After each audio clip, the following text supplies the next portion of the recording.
له حضرت عائشې مبارکې څخه پوښتنه کوي چې الله تعالی په قرآن کریم کې اعلان کوي وانک لعلی خلق عظیم. آیا د محمد رسول الله خلق عظیم چیست دی چې الله تعالی وده ته دا خلق عظیم ورکړی دی؟ د دې مطلب چیست دی؟ حضرت عائشه مبارکه رضی الله عنها ورته فرمایي چې د محمد رسول الله ښه اخلاق چې وو هغه د قرآن تابعداري وه. حسن الخلق القرآن. د محمد رسول الله ښه اخلاق چې وو هغه د قرآن منلو. د دې مطلب چیست دی؟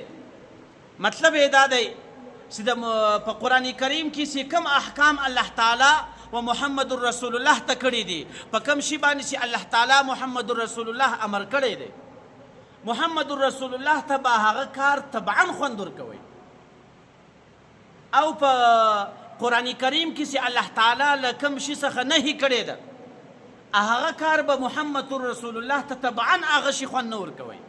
نو د محمد رسول الله ښه اخلاق دا و.